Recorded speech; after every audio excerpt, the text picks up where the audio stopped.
goal to find the mysterious treasure only known Who is that? as One Is that the Scar guy? I actually don't know who this is. This is my intro for now. Hello guys, welcome back. We move on, we see the Straw Hats embroiled in government conspiracies, abducted by massive haunted ghost ships, Wait, that's kind of cool, actually. I never thought it would kind of go that route. Who is this guy? What is that? Who is this? Okay, let me screenshot this. What is that? bringing jailbreaks and even being at the center of large-scale global conflicts. And throughout the entire adventure, there's this real genuine sense of time and progress. When Luffy sets out on his journey from Fuchsia Village, he has little more to his name than a wooden dinghy and his straw hat.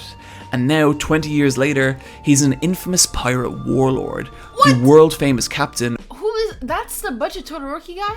Of one of the most renowned pirate crews in all of existence, the Straw Hat Pirates, of whom where's the orange hair girl? include a master samurai, a technologically advanced pantsless cyborg, and even an undead violinist with a awful, amazing sense of humor. Oh, what? I thought this guy was like a freaking random. I guess not. One of the core joys of One Piece is watching Luffy slowly ascend in status and build his crew as each new battle propels him closer to his dream while also increasing his notoriety worldwide. It's not ever a story you could accuse of moving quickly, but it is always moving, and I think it's only when you look back that you see how far Luffy and his crew have actually come. Really detailed and well thought out of any of the long-running shonen series, which may not be obvious from the offbeat cartoonish designs of Oda's artwork, but make no mistake, this is a world of layers with its own government, economy, cultural and racial I like that they implemented the whole government thing. I love stories like that because it's not just, you know, like shallow fighting and like, oh, this captain versus this captain. There's actually like heavier undertones, so I really do like that. Wow, I had no idea. Divides with many, many different factions. Ew, Government, economy, cultural and racial divides with many different factions, so all of whom have their own philosophies and the flamingo. motivations. So While Luffy and his crew are often at the center or at least involved in large-scale global incidents, the world also progresses entirely separate to them. Oh, by the way, I don't know who this is, but I like this character. Where is it? Sorry, I'm trying to rewind. Or at least involved in this person. I really like this. I think this would be like my favorite character. I think. Or large-scale global incidents. The world also progresses entirely separate to them.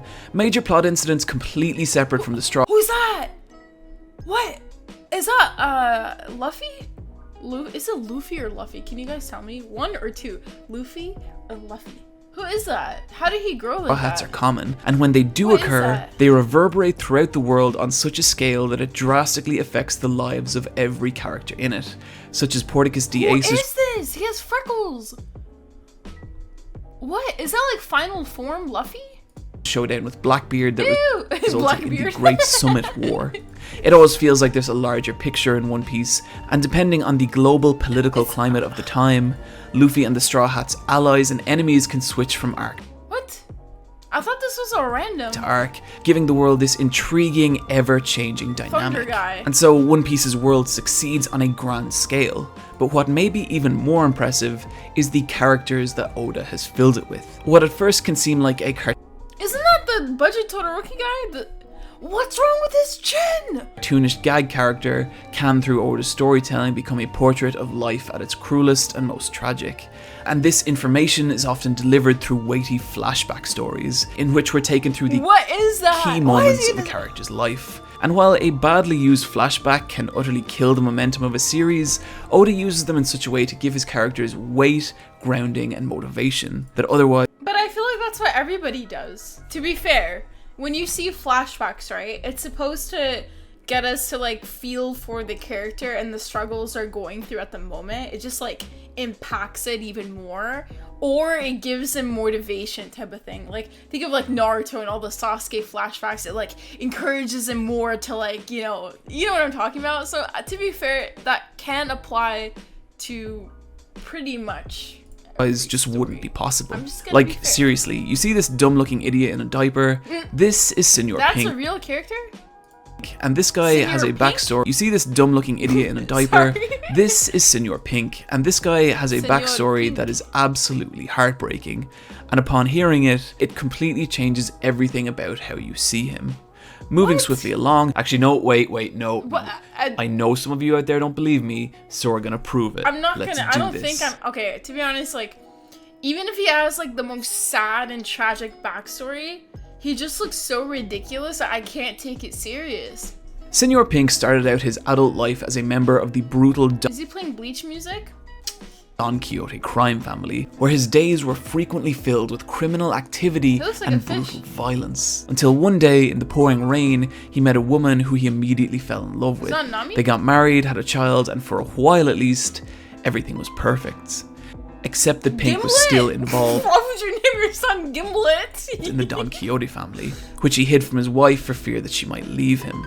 One day he's called away on a secret mission and disappears for an entire week, and upon returning, discovers that the day he left, his precious son had passed away, and now his wife, furious and heartbroken, demands an explanation, and he tells her everything, at which point she demands he stay Okay. away from her, rushes from the home in the pouring rain, Alright. before getting into an accident that leaves her in a vegetative state. Pink, no. devastated by the events, visits her every day in hospital, until one day, on a whim, puts on a bonnet reminiscent of their son in an attempt to So then entertain he turns her. into like a baby. And miraculously, she cracks a small, delicate smile. And Okay. so, for the sake of seeing his wife smile, he continues to dress more and more elaborately, even Like a enduring the baby? ridicule of everyone around him. Years later, his wife Alright. too has passed, but he still dresses this way out of remembrance for her But and of his that beloved doesn't- son. And so, one of the silliest looking characters in One Piece actually has legitimate character motivation for dressing this way. And in just a But that's not really like. I still don't really feel sorry for him. Just because it's his fault that it happened, you know? Like, if let's say it was like an absolute accident and he was like such a great father and whatever, then, you know, and like he's trying, you know, all these different efforts to cheer up his wife or like make up for, you know, the unfortunate event, then I would feel sorry for him and be like, oh, like that's really sad that that happened, right? Like it's unfortunate. But he was just a scummy person, and then he's just like trying to, you know what I'm saying? I don't Justifying this, he becomes an actual grounded, tangible character. What really gets me here is that this is one tiny, inconsequential character in One Piece's world. And yet still, Oda manages to imbue him with a sense of depth and grounding many writers fail to give even their main protagonists. That is true. So I mean, if what what's the name, Super EYEPATCH Wolf is saying is true, then I will give, you know, kudos to Oda, because I did notice, so you guys know I love My Hero Academia so much. It's not really the best anime or manga, but I just love the characters. But I find there are so many main characters that just kind of fall flat, which is really disappointing, because it just kind of takes away from like the, how do I explain, like the feelings you built up for them from the beginning, and it kind of leaves you disappointed a little. So if a creator like makes all this effort to make all the characters special and give them like a lot of development and, you know, personality and stuff, and leaves you like feeling for them, then that's a really good writer. Absolutely. I have to agree And that's there. to say nothing of the amazing job Oda's done in establishing the main major heroes and villains of One Piece's The flamingo guy. story. Having so many characters with such fleshed out histories and motivations Who's that? Who are these people? I've never seen them before. is the primary factor that makes One Piece's worlds feel so vivid and alive, and makes each individual character feel like a true story in their own right. The last Is that a JoJo character? thing I'd like to talk about with One Piece What is is also this, one of its guys? least tangible elements, and that is the creativity and imagination that's What? gone into it. Why is he black? How did he do that? What happened? There's always a sense that when reading One Piece, Oda himself is enjoying the world and characters more than anyone. It can be seen in the new and creative ways Luffy uses his at first seemingly limited power. It can be So, is he trying to say that like he develops more abilities or something? seen in the bizarre visual design of many of the world's inhabitants and the camaraderie that takes place between the Straw Hats, and even in the Wait, they're called the Straw Hats? Is that what they're called? Who? Luffy's team, or is that like everybody? What? evolving, unique structure of Oda's story arcs. He always seems like an author not striving to hit a deadline, but an artist creating a world and story distinctly of his own vision. This is something we're going to dig a lot deeper into in a future video, but for now, just trust me, simply no one. With all that in mind, where should you start? Well, the obvious answer is page 1, chapter 1. The manga is for the most part a fantastic read, but I just want to say this, right? So, I am a die-hard, like, otaku, okay? And I know a lot of people say that about themselves, but I've been that way forever. Like, since I was a little kid, my mom got me into, you know, Sailor Moon, card captors, like, that's how it started. And then I started getting into anime and stuff. And when I like something, I really like something. And you can't really see, like, my bookcase and stuff, but, like, it's filled and you know, like, it's just, it sticks with you. And it's a lifestyle. And to this day, I am still like that, right? It's a little toned down. So for me, if I like it, I don't want to skip anything. That's the problem. Like, that's like the wall between me and One Piece. It's that, like, I don't want to have to skip arcs or chapters or this and that. Like, I want everything and I want to experience it all. But if some of them are, some chapters are kind of irrelevant, or, you know, they're really just fluff, then I don't know, then I should skip them. So, like, I would like to know which ones are not necessary and which ones I absolutely have to pay attention to. Or, like, where do I really start? I cut the video off. He's probably going to tell me, but we'll see. I understand people's reluctance to get into it given its insane length. And the anime comes with many of its own issues too, such as a weak production run and masses of filler. Yeah. But if you're curious to know... Oh, so the anime has filler but the manga doesn't? Aren't, like, sub-arcs considered... I mean, they're not really fillers, but... if One Piece really is for you or not, or even if you just want to dip your toe in, allow me to present a different option, and that is the fantastic One Piece Movie 6, Bara no Matsuri and the Secret Islands. Directed by Mamoru Hosoda of the Digimon movie The Girl Who Leapt Through Time and Summer Wars, the movie encapsulates in a digestible 90 minutes everything that makes One Piece as a series so much fun, on top of having some absolutely gorgeous animation and character designs, and one of the darkest and hardest right turns I've seen in any film for a while. It requires basically no prior knowledge of One Piece or its world to enjoy, and I think even if you have zero interest in One Piece, seeing one of Japan's most talented directors put his own unique spin on the world of pirates is absolutely worth checking out. So he said movie 6? Can you guys agree with that, or is that, like, incorrect? Movie 6, he said? Okay. The characters, their themes, Oda's unique visual aesthetic, and what cursed fruit he ate in order to actually be able to constantly produce a manga of such quality, and we shall in a full-blown why you should watch/read One Piece coming later this year. There are things I agree with and disagree with, and there are things I really like and that did change my mind, and things that just kind of fell flat.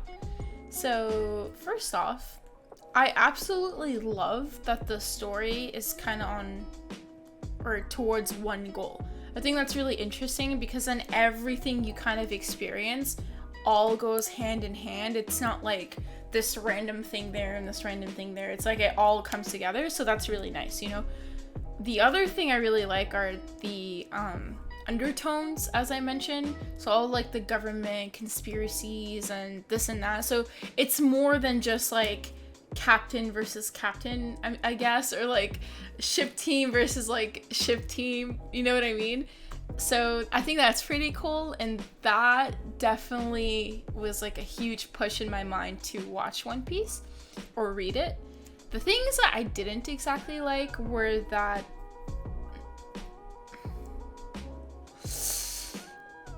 it's long.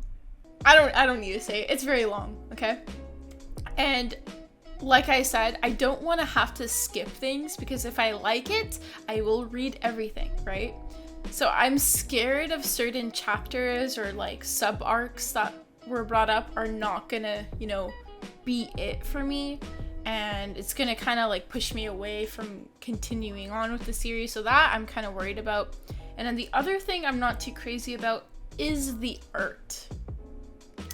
You know, I know that's kind of a shallow point, I guess, but I love looking at art, and that's like my biggest thing that attracts me to manga, or like reading it mostly.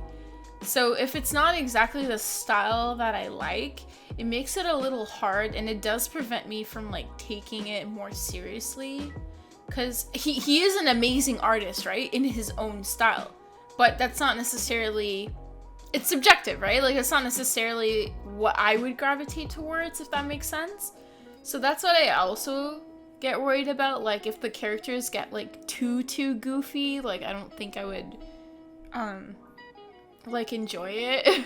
I don't know. Do you get what I mean? That is very shallow of me to say, but art is art, right? And it is an appearance thing at first, so in some way it is gonna be kind of like shallow. Is there another word for shallow? I'm really tired, but you get what I mean. But that shouldn't stop me from giving it a chance. I'm just like kind of explaining the things I like, the things I don't like. Yeah. But I really think I will try it. I think I'm gonna continue reacting to the other openings. I didn't finish it yet. And then kind of see what my theories are and stuff, and then actually go ahead and watch or read One Piece. But if you guys can please let me know in the comments where I should really start. Should I actually start with movie number 6, like Super EYEPATCH Wolf suggested, or is there like a specific chapter, or should I just start from the absolute beginning and then see from there? But please let me know. And yeah, okay, thank you for watching. I'll post more often. Okay, bye. Luffy, budget Todoroki.